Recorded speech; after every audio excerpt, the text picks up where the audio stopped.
साथियों नमस्कार। Advocate Narendra Joshi social media platform पर आपका हार्दिक स्वागत है। साथियों, जैसा कि आप मुझे बताने की कतई आवश्यकता नहीं है कि advocate Narendra Joshi social media platform पर लोन डिफॉल्टर्स के लिए जो यूनिक इंफॉर्मेशन आती है, ऐसी जानकारी आपको कभी किसी भी यूट्यूब चैनल, यहां तक कि किसी भी फेसबुक पेज या यहां तक कह लीजिए कि किसी भी लॉ बुक में पढ़ने को नहीं मिलेगी। इस प्रकार की जानकारियों का विश्लेषण हम आपके सामने लाते हैं और आज इसी विश्लेषण में आज विश्लेषण है लोक अदालत और आर्बिट्रेशन की कार्रवाई का। आज मैं आपको लोक अदालत और आर्बिट्रेशन कार्रवाई लोन डिफॉल्ट के मैटर में जो प्रोसीडिंग होती है, उस प्रोसीडिंग को मैं पूरे तरीके से बताऊंगा और उम्मीद करूंगा कि आज के बाद न लोक अदालत पर आपका सवाल बाकी रहेगा और न ही आर्बिट्रेशन कार्रवाई पर। ये एक ऐसा सप्ताह चल रहा है या कहूं कि ऐसा पखवाड़ा चल रहा है कि पिछले 15 दिन से ढेरों लोक अदालत के नोटिस, ढेरों आर्बिट्रेशन के नोटिस हमें हमारे व्हाट्सएप नंबर पर प्राप्त हुए हैं, जहां कई साथियों द्वारा अलग अलग तरह के प्रश्न पूछे जा रहे हैं कि लोक अदालत का क्या है, लोक अदालत के नोटिस आए तो क्या करना चाहिए, लोक अदालत के नोटिस में नहीं गए तो क्या होगा, आर्बिट्रेशन का नोटिस आया उसको इग्नोर किया तो क्या होगा, जवाब दिया तो क्या होगा, किसी कारण से पैसा नहीं भर पाए तो क्या होगा। आज इन्हीं तमाम सवालों का विश्लेषण होगा advocate Narendra Joshi YouTube channel पर। तो साथियों, सबसे पहली बात करते हैं और स्पष्ट रूप से कहता हूं कि लोक अदालत और आर्बिट्रेशन की कार्रवाई अगर सही मायनों में देखी जाए तो दोनों एक जैसी है, दोनों विधि सम्मत है, दोनों कानून के प्रावधानों के अनुसार है और प्रावधानों के अनुसार यह है कि इन दोनों ही चीजों में विधि सम्मत कानूनी तौर पर कोई भी कार्रवाई या कोई भी परिणाम तभी हो सकता है जब दोनों पक्ष उपस्थित हो और दोनों ही पक्षों की सहमति हो। यदि एक पक्ष अनुपस्थित है, एक पक्ष अपोज कर रहा है, एक पक्ष कोई समझौता नहीं करना चाहता है, ऐसी स्थिति में न लोक अदालत में कोई कार्रवाई होगी न आर्बिट्रेशन कोई कार्रवाई कर सकता है। अभी मैं विधि सम्मत बात कर रहा हूं, आगे पोस्टमार्टम भी आएगा, देखना तो पड़ेगा। अब बात यह होती है साथियों कि लोक अदालत, तो लोक अदालत में दो प्रकार के प्रकरण होते हैं। थोड़ा सा आपको टेक्निकली रूप से इसको समझना जरूरी है। मान लीजिए कि आपका पहले से कोई प्रकरण 316, 318 का या फिर कोई प्रकरण आपका चेक बाउंस का या कोई प्रकरण आपका सेक्शन 25 का चल रहा है, जहां दोनों पक्षकारों ने मिलकर इस मामले को लोक अदालत में निपटाने का सोचा और यह प्रकरण पहुंचा दिया जाता है लोक अदालत में। प्रकरण का चल रहा था कोर्ट में, सेक्शन 25 का चल रहा था, 138 का चल रहा था और आपने दोनों ने मिलकर इसको पहुंचा दिया लोक अदालत में। या फिर कोर्ट ये मानती है कि छोटा मामला है, यदि लोक अदालत के नोटिस की तामील हुई तो ये संभव है कि पार्टियां उपस्थित हो जाए और मामले में राजीनामा हो जाए। एक तो ये प्रकरण रखे जाते हैं लोक अदालत में जो ऑलरेडी कोर्ट में पहले से चल रहे होते हैं और दूसरे वो प्रकरण जहां बैंक, फाइनेंशियल इंस्टीट्यूट, एनबीएफसी, मतलब कि शुद्ध भाषा में कहे वित्तीय संस्थान के क्रेडिट कार्ड, पर्सनल लोन, जितने भी प्रकार के लोन्स हैं, उन लोन के मैटर में और कभी कभी यह सिक्योर्ड लोन के मैटर में भी हो सकता है, होम लोन, कार लोन, जो भी है। अब यहां पर बैंक जो है या वित्तीय संस्थान जो है वो लोक अदालत पे जाते हैं और लोक अदालत में जाकर एक एप्लीकेशन फाइल करते हैं कि फलाना व्यक्ति लोन अकाउंट नंबर ये यहां का रहने वाला है, हमारे बैंक का डिफॉल्ट किया है, लोन रीपे नहीं कर रहा है, मूल इतना बाकी है, ब्याज वगैरह अलग, इतनी राशि हम मांग रहे हैं, कृपया इसको समन किया जाए और बुलाया जाए। अब ऐसी स्थिति में कोर्ट, जो स्थायी लोक अदालत होती है, जिला विधिक सेवा प्राधिकरण, वहां से आपको नोटिस आते हैं। यह नोटिस पुलिस के जरिए भी आ सकते हैं, रजिस्टर्ड पोस्ट के जरिए भी आ सकते हैं, रिकवरी एजेंट भी आपको व्हाट्सएप कर सकते हैं, यहां तक कि खुद वित्तीय संस्थान अपनी मेल आईडी से भी आपको भेजते हैं। कभी कभी ये भी होता है कि ऑनलाइन जमाना आ गया है, मेल आईडी उपलब्ध करवाते हैं, तो जिला विधिक सेवा प्राधिकरण की मेल आईडी से भी आ सकते हैं। किसी भी माध्यम से नोटिस आए, लोक अदालत का नोटिस आपको आ गया। अब यहां पे मैंने दो प्रकार के प्रकरण बताए। एक तो ये कि जो पहले से कोर्ट में चल रहे थे वो प्रकरण आए, दूसरे वो जो बैंक ने फाइल किए हैं हाल में कि भाई हमको इस व्यक्ति से पैसा दिलवाया जाए। अब यहां जो विधिक सेवा प्राधिकरण के लोक अदालत के नोटिस आते हैं, सबकी भाषा अलग अलग होती है, सबकी भाषा अलग अलग होती है। कहीं पे लिखा होता है यदि आप उपस्थित नहीं हुए तो बैंक आपसे हर्जा खर्चा मय राशि वसूल करेगा। कहीं पे ये लिखा होता है कि यदि आप उपस्थित हुए और आपसे सहमति से मामले का निस्तारण होता है तो पंचाट जारी किया जाएगा। अलग अलग तरीके से नोटिस होते हैं। 22C सेक्शंस लिखा होता है, लोक अदालत की बात होती है, और जो सील लगती है उसमें जिला विधिक सेवा प्राधिकरण, विधिक सेवा प्राधिकरण, ये सारी चीजें लिखी हुई होती है। ये नोटिस आपके पास आ गया। अब चाहे पुराना प्रकरण आपका कोर्ट से आया है तो भी, और बैंक ने नए सिरे से लगाया तो भी, दोनों ही स्थितियों में यह नोटिस आपके पास आ गया। अब होता क्या है, आपके अंटी में पैसे हैं, आपको लगता है कि लोन का सेटलमेंट 15%, 20%, 25%, 40% में हो सकता है, मैं पैसे की व्यवस्था करके जाता हूं और मामले का निपटारा कर दूंगा। या कई लोग ये समझते हैं कि मैं वहां जाऊंगा, मैं कुछ 2-4 किस्तें करवा दूंगा, वगैरह वगैरह जो भी तरीका है। कई लोग जाते हैं कि मैं चेक लेके जाऊंगा। ये गलती बिल्कुल मत करना साहब, ये गलती बिल्कुल मत करना, क्योंकि लोक अदालत के समझौते में यदि उपस्थित होकर 138 मतलब सॉरी आपने कोई चेक दिया और वो चेक अगर आपका बाउंस हुआ तो ये मत सोचना कि 138 NI एक्ट में आप अपना डिफेंस कर पाओगे। क्लियर रूप से वहां का पंचाट जारी होता है जिसमें लिखा जाता है कि इस व्यक्ति ने समझौते के तहत ये चेक दिया, और फिर आप ये सोचे कि उस चेक में आपका बचाव हो पाएगा, संभव नहीं है, संभव नहीं है। कई वित्तीय संस्थान के 138 के चेक बाउंस के मुकदमे खारिज होते हैं, हमारे खुद की ई-कोर्ट वेबसाइट पे जाकर आप देख सकते हो। लेकिन यदि आप लोक अदालत के अंदर जाकर समझौते के रूप में यदि कोई चेक देके आते हो तो आप अपने पैरों पर कुल्हाड़ी मारने का काम कर रहे हैं। ये बात अलग है कि आपके पास पैसों की व्यवस्था होगी, अकाउंट में पैसा होगा, आप क्लियर करा दोगे, वो बात अलग है। लेकिन मान लीजिए कि आपने 1-2 लाख रुपए में समझौता कर दिया और आपके खाते में पैसा ही नहीं है, तो यहां तो बैंक क्या कर सकता था, आपके खिलाफ आर्बिट्रेशन की कार्रवाई कर सकता था, सेक्शन 25 की कार्रवाई कर सकता था। लेकिन अब बैंक के पास एक सशक्त हथियार हो गया 138 NI एक्ट, जहां आपने लोक अदालत में समझौता करके उस चेक को बाउंस कराया।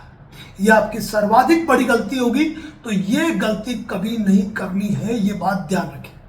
और यदि चेक देते हैं तो जो आप पोस्ट डेट का चेक देते हैं उस डेट को आपका चेक क्लियर होना चाहिए, यह बात ध्यान से सुन लीजिए। अब मान लीजिए कि आप पेमेंट लेके गए और वहां पे आपने 4 किस्तें कर ली, तो जिस डेट को किस्त की है उस डेट को आपको जमा कराना जरूरी है, यह चीज ध्यान रख लीजिए। अब यदि आप कोर्ट गए, आपकी 1 लाख की पेंडेंसी है, बात हो गई आपकी 30,000 में सेटलमेंट की, आपने सेटलमेंट की बात वहां तय हो गई, आपने 30,000 रुपए जमा करवा दिए, आपका केस खत्म।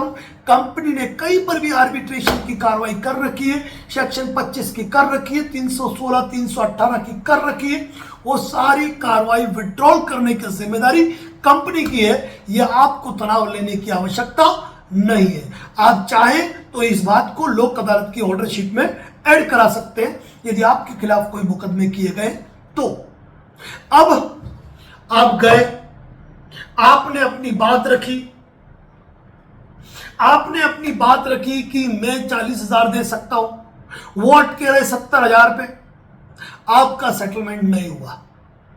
कोई फर्क नहीं पड़ता है, कोई अवार्ड नहीं होगा, फाइल उसी दिन फैसल हो जाएगी, यानी खत्म। ऑर्डर शीट पे लिखा जाएगा कि दोनों पक्ष मौजूद हुए, दोनों के मध्य सुलह वार्ता कराई गई, जो असफल रही पत्रावली फैसल कर दफ्तर शुमार किया जाता है, मतलब दफ्तर दाखिल किया जाता है, मतलब कि अलग अलग लैंग्वेज अलग अलग भाषाएं होती है कि पत्रावली फैसल हो गई। अब फैसल तो हो गई, लेकिन यदि आपके कोर्ट में पहले से कोई केस चल रहा है और वो कोर्ट की फाइल लोक अदालत में आई है, तो उस फाइल पर कोई इफेक्ट नहीं पड़ेगा और फाइल चली जाएगी उसी कोर्ट के अंदर। मतलब यहां ध्यान रखना, लोक अदालत में पहले से चल रहे प्रकरण भी आते हैं और नए प्रकरण भी फाइल किए जाते हैं। तो जो पुराने प्रकरण है वो चले जाएंगे कोर्ट में और वो जिस स्टेज पर थे उसी स्टेज के अनुसार आगे चलेंगे। यानी कि लोक अदालत में आपका प्रकरण असफल रहा, उसका कोई प्रभाव कोर्ट की कार्रवाई पर नहीं पड़ेगा। और यदि बैंक ने ही नोटिस जारी कराए थे कोर्ट में उपस्थित होके और आपको केवल लोक अदालत का नोटिस आया था, पहले से कोई कानूनी कार्रवाई नहीं चल रही है, तो वो मामला वहीं निपट जाएगा। अब मान लीजिए आपको लोक अदालत का नोटिस आया और आप लोक अदालत का नोटिस आने पर नहीं जा पाए, कोई कोर्ट ऑफ कंटेम्प्ट नहीं हुआ क्योंकि आपको बुलाया था सुलह वार्ता के लिए। आपने कभी नोटिस को पढ़ा है तो देखिए कि आपसे निवेदन किया जाता है, रिक्वेस्ट की जाती है, अनुरोध किया जाता है कि इस तारीख को इतने बजे पहुंचे, उसमें आदेशित नहीं किया जाता है। यानी कि अगर आपके सुलह के पक्ष स्थितियां मौजूद है तो आप सुलह कर सकते हैं। अब बाय द वे आप नहीं पहुंचे तो भी ऑर्डर शीट पे लिखा जाएगा कि बैंक के ये पक्षकार मौजूद, विपक्षी को नोटिस भेजा गया, बावजूद नोटिस तामील वो उपस्थित नहीं हुआ, नोटिस अदम तामील आया, अदम तामील का मतलब है कोई मिला नहीं, नोटिस वापस आ गया। ऐसी स्थिति में जब कोई पक्ष उपस्थित, दोनों पक्ष उपस्थित नहीं हुए, सुलह वार्ता नहीं कराई जा सकी, फैसल पत्रावली फैसल कर शुमार की जाती है दाखिल दफ्तर, यानी कि आप नहीं भी आए तो प्रकरण खत्म। अब इसके बाद यदि बैंक को करना है आर्बिट्रेशन की कार्रवाई करे, सेक्शन 25 की करे, उनके पास चेक पड़े हुए हैं तो आपके चेक बाउंस कराए, 138 की कार्रवाई कराए, ये सब बात की बात है। लेकिन इस लोक अदालत की कार्रवाई का आपके ऊपर कोई नेगेटिव इंपैक्ट इस रूप में नहीं आता है कि आप लोक अदालत में उपस्थित नहीं हुए इसीलिए आपके ऊपर जुर्माना लग गया, आपको नोटिस जारी हो गए, या आपका गिरफ्तारी वारंट निकला, या आपकी कोई प्रॉपर्टी अटैच हो गई। तो साथियों ये है लोक अदालत। नोटिस आया, आप जाना चाहें तो जाए, पैसा है तो जाए। कई लोग ये सोचते हैं कि हम जाएंगे, बातचीत करके आएंगे, अपनी बातों को निपटाएंगे और समझौता करेंगे।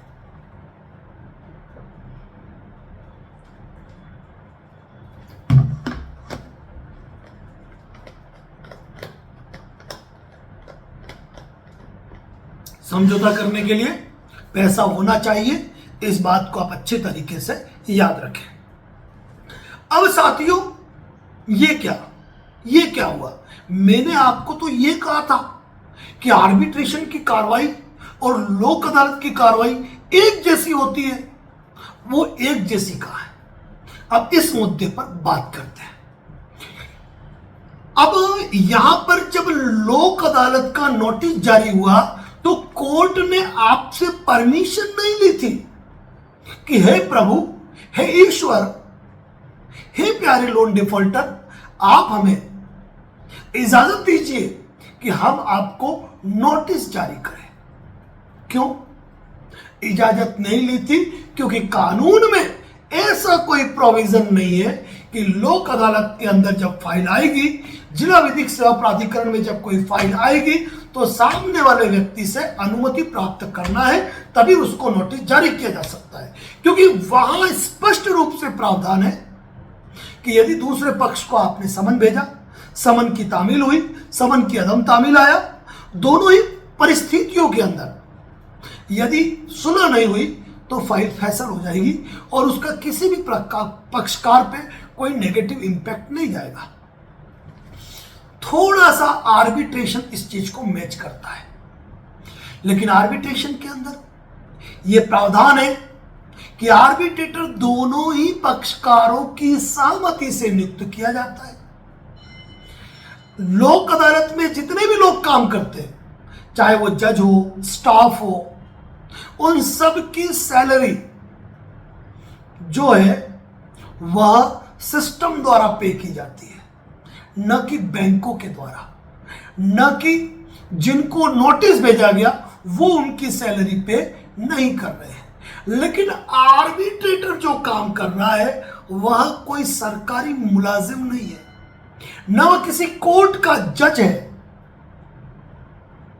न कोई सरकारी विभाग का व्यक्ति है।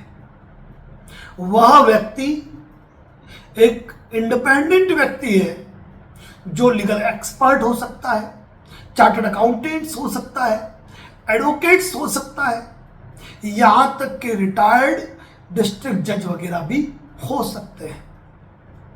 अब यहां पर लोक अदालत से आर्बिट्रेशन में अंतर यह है कि यदि कोई बैंक, कोई वित्तीय संस्थान यदि आर्बिट्रेशन की कार्रवाई करना चाहती है तो ऐसी स्थिति में दोनों ही पक्ष मिलकर आर्बिट्रेटर का चयन करेंगे और उसके शुल्क का निर्धारण करेंगे। लेकिन होता क्या है? होता यह कि बैंक इंतजार करती है कि कब ये व्यक्ति लोन डिफॉल्ट करे और हम इनके लोन डिफॉल्ट करने पर इनको आर्बिट्रेशन का नोटिस जारी कर दें। आर्बिट्रेशन का नोटिस जारी कर दिया जाता है किसके द्वारा? या तो कंपनी के लॉयर द्वारा, या किसी लीगल फर्म द्वारा, या किसी आर्बिट्रेटर ट्रिब्यूनल द्वारा। मैक्सिमम तो कंपनी के लॉयर, मैं कंपनी एडवोकेट कभी नहीं कहूंगा, मैं कंपनी लॉयर ही कहूंगा, क्योंकि लॉयर और एडवोकेट में बहुत बड़ा अंतर होता है जो लगभग कई लोगों को पता ही नहीं है। अब कंपनी के लॉयर या कंपनी ने आर्बिट्रेशन के लिए आपको नोटिस भेजा धारा 62 का। धारा 62 में यही बात रखी गई जो सेम थी किसके अंदर? लोक अदालत के अंदर, कि इस मैटर में हम मेडिएशन करना चाहते हैं, मध्यस्थता करना चाहते हैं। हे श्रीमान, हे प्रभु, हे प्यारे लोन डिफॉल्टर, आप पधारिए, हम बैठ के मंत्रणा करेंगे, विचार विमर्श करेंगे कि किस तरह हम अपने लोन का सेटलमेंट करें, निस्तारण करें और क्या करें। धारा 62 का आपने जवाब दिया, नहीं दिया, मीटिंग में अटेंड हुए, नहीं हुए, आपकी इच्छा है। लेकिन कई कंपनियां धारा 62 में नहीं जाते हुए सीधे आपको आर्बिट्रेटर अपॉइंटमेंट का लेटर भेज देती है, या फिर आपको 3-4 नाम सजेस्ट कर देती है कि XYZ हमारे आर्बिट्रेटर है और इन आर्बिट्रेटर में एक आर्बिट्रेटर को चूज करो।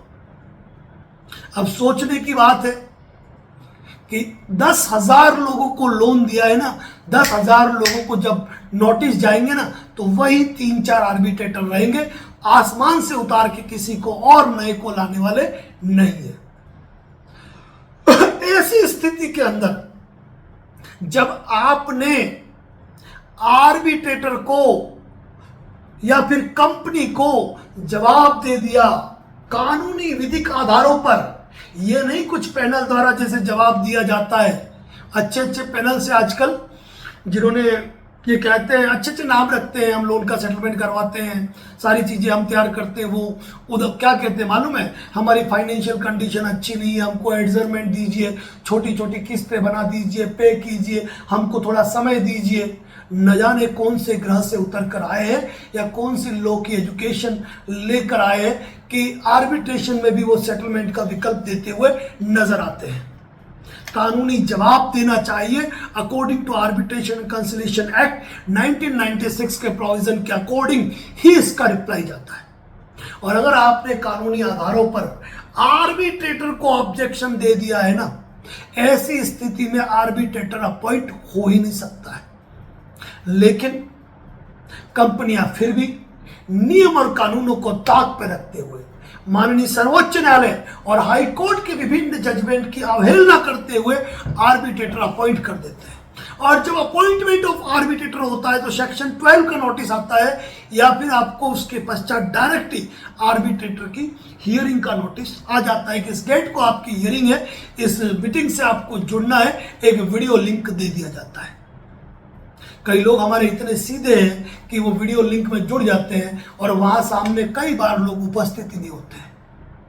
अरे भाई, वहां आर्बिट्रेटर बैठा है, आप लिंक में उपस्थित हो गए, साथ में उनका एडवोकेट्स खड़ा है, उनका लॉयर खड़ा है, और आप सोच रहे हो कि आपकी बातें सुनी जाएगी। हैं कौन से विचारों में हो रमेश बाबू? तो ये बात आप जरूर ध्यान रखें कि यदि आपने आर्बिट्रेशन ऑब्जेक्शन दे दिया है तो आप किसी ऑनलाइन ऑफलाइन मीटिंग में उपस्थित हो नहीं हो, आपकी इच्छा है। कल हमारे एक साथी ने कहा कि उन्होंने आर्बिट्रेशन ऑब्जेक्शन भेज दिया, उसके बावजूद आर्बिट्रेटर ट्रिब्यूनल से फोन आ रहा है कि आपको ऑनलाइन मीटिंग में अपीयर होना जरूरी है। बंदे ने कहा मैंने आर्बिट्रेशन ऑब्जेक्शन भेज दिया तो भी आपको उपस्थित होना जरूरी है। मैंने कहा भाई, ऐसे कॉलों की रिकॉर्डिंग करो, बड़ी रोचक बात होती है। 10 से ढक्कन लोग होते हैं जो कॉल करते हैं, जिनको एबीसीडी नहीं आती है, लेकिन मैं चाहता हूं कि ऐसी कॉल रिकॉर्डिंग होनी चाहिए जो कि पब्लिकली होनी चाहिए, वायरल होनी चाहिए, और फर्जी आर्बिट्रेटर की नींद उड़नी चाहिए इससे। कुछ आर्बिट्रेटर तो ऐसे है ना कि अपना अधूरा पता लिखते हैं और सेक्टर एरिया लिख के आगे का एड्रेस छोड़ देते हैं, जैसे इस दुनिया में केवल उनका पता प्रधानमंत्री कार्यालय का है या गवर्नर हाउस का है कि उनके नाम से भेजेंगे क्या तो सीधा उन्हीं के पास पहुंच जाएगा। ये आर्बिट्रेटर महोदय न तो राष्ट्रपति मुर्मू है और न ही माननीय प्रधानमंत्री नरेंद्र मोदी है, न किसी स्टेट के ये चीफ मिनिस्टर है कि मात्र ये लिखने से पहुंच जाएगा। और कई आर्बिट्रेटर तो ऐसे हैं जो फर्जी आर्बिट्रेशन नोटिस भेजते हैं, यानी कि नोटिस में जो पता लिखते हैं ना, उस पते पर वो मौजूद ही नहीं होते हैं। तो साथियों, ऐसी स्थिति में जब कोई आर्बिट्रेटर अपने पते पर मौजूद नहीं है या अधूरा पता लिखा है ना, आप कानून की बारीकी रखते हुए उनको जवाब दो। और मालूम है आर्बिट्रेटर कौन है? ईमानदार आर्बिट्रेटर कौन है? कानूनी रूप से आर्बिट्रेटर कौन है? कानूनी रूप से आर्बिट्रेटर वही है जिसने ऑब्जेक्शन आते ही अपना लेटर ड्राफ्ट किया और खुद ने पोस्ट छोड़ दी, भाई मेरे ऊपर एलिगेशन लगाए गए, ऐसी स्थिति में मैं आर्बिट्रेशन नहीं कर सकता हूं। लेकिन कभी कभी तो ये रिटायर्ड जज जिन्होंने जिंदगी न्याय में निकाल दी, वो भी इन कंपनियों के आगे आंखें मूंदे उन आर्बिट्रेशन ऑब्जेक्शन को देखना ही नहीं चाहते। क्यों? कारण है आर्बिट्रेटर को उसका बेनिफिट तभी मिलेगा जब वो आर्बिट्रेशन अवार्ड पास करेगा। अब आप तो आर्बिट्रेटर को फीस देने वाले नहीं हो, कंपनी देगी।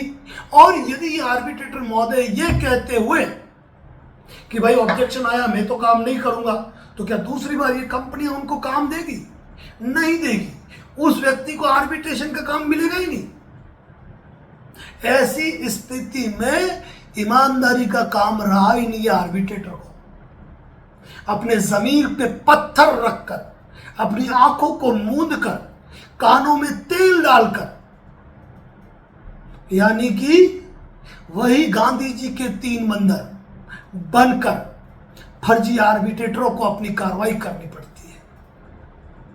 तो लोक अदालत और आर्बिट्रेटर की कार्रवाई बिल्कुल सेम है। अगर ऑब्जेक्शन मिल गया तो डायरेक्ट आर्बिट्रेटर अपनी ऑर्डरशीट पे लिखता है कि क्लेमेंट की तरफ से कौन उपस्थित हुआ, आर्बिट्रेशन मैटर में नोटिस भेजा गया और नोटिस का जवाब ऑब्जेक्शन प्राप्त हुआ। उसमें यह कहा गया कि निष्पक्ष रूप से न्याय नहीं होगा, आर्बिट्रेशन की कार्रवाई नहीं करे। इन नजीरों का आधार लिया गया, इनके आधार पर मैं आर्बिट्रेशन कार्रवाई को यही समाप्त करता हूं, खत्म। यह होता है लोक अदालत और आर्बिट्रेशन का समान नेचर। लेकिन क्या ये आर्बिट्रेटर ऐसा करते हैं? कतई नहीं करते, कतई नहीं करते। महाभारत में भी भगवान श्री कृष्ण ने और शकुनी ने उतने छल और प्रपंच नहीं किए जितने कि ये क्लेमेंट कंपनी और आर्बिट्रेटर मिलकर करते हैं। जवाब पे जवाब देने के बाद भी खुद को निष्पक्ष रूप से आर्बिट्रेटर कहने वाले भी आर्बिट्रेशन का अवार्ड पास हो जाता है और धूल चाटते हैं उनके अवार्ड। साथियों, मैं आप सभी के सामने, हमने उदयपुर के अंदर कुछ आर्बिट्रेशन के ऐसे ऑर्डर निकाले हैं जिनमें आर्बिट्रेटर ने अपने अवार्ड पास किए। अवार्ड पास करने के लिए, एग्जीक्यूशन के लिए हमारे उदयपुर कोर्ट में आए और उदयपुर कोर्ट ने उन आर्बिट्रेशन को स्वीकार नहीं किया। किन आधारों पर नहीं किया, उनका विस्तृत खुलासा करेंगे, लेकिन हमारे मेंबरशिप चैनल पे। और अब वो देर नहीं है, वो वक्त दूर नहीं रहा जब हम इन चीजों को नहीं लाएंगे। मतलब इसी वीक के अंदर आपको तूफान देखने मिलेगा एडवोकेट नरेंद्र जोशी के यूट्यूब चैनल मेंबरशिप और फेसबुक सब्सक्रिप्शन पर। क्योंकि कुछ बातें जो होती है ना, वहां कंपनियों के नाम भी आएंगे। आर्बिट्रेशन के अवार्ड क्यों खारिज कर दिए कोर्ट द्वारा? बचाव पक्ष के वकील ने क्या दलीलें रखी? उन सारी बातों को हम आपके सामने सार्वजनिक करेंगे। लेकिन ईमानदार आर्बिट्रेटर तो वह होता है ना जो लोक अदालत की तर्ज पर काम करे। जैसे ऑब्जेक्शन आया, लोक अदालत हो या आर्बिट्रेशन हो, ऑब्जेक्शन आया, बात खत्म। तो गलती कुछ लोग ये करते हैं कि वो इनबॉक्स नहीं देखते, स्पैम फोल्डर नहीं देखते, व्हाट्सएप के मैसेज नहीं देखते। नोटिस आता है, ऑब्जेक्शन नहीं देते। ऑब्जेक्शन देना चाहिए। कल हमारे एक साथी जो नवंबर से हमारे संपर्क में थे, उनको आर्बिट्रेशन के नोटिस आते रहे, इग्नोर करते रहे और जब कल उनका अवार्ड हुआ तो वो नींद से जागे, सर अब मैं क्या कर सकता हूं? तो मैंने एक ही बात कही, जब जागे तब सवेरा। ऐसा नहीं है कि आपके खिलाफ आर्बिट्रेशन अवार्ड हो गया उसके बाद भी आप आपत्ति नहीं भेज पाओ। विकल्प सारे हैं, बस एक लीगल एक्सपर्ट का माइंड होना चाहिए कि किन आधारों पर हमको अपनी बात रखनी है। और साथियों, एक बात ध्यान रखना, एक बात, जो चीजें हम बताते हैं ना, उनको तसल्ली से सुना करो। हमारे मेंबरशिप चैनल पे आर्बिट्रेटर से संबंधित 5 से 6 वीडियो पोस्ट है।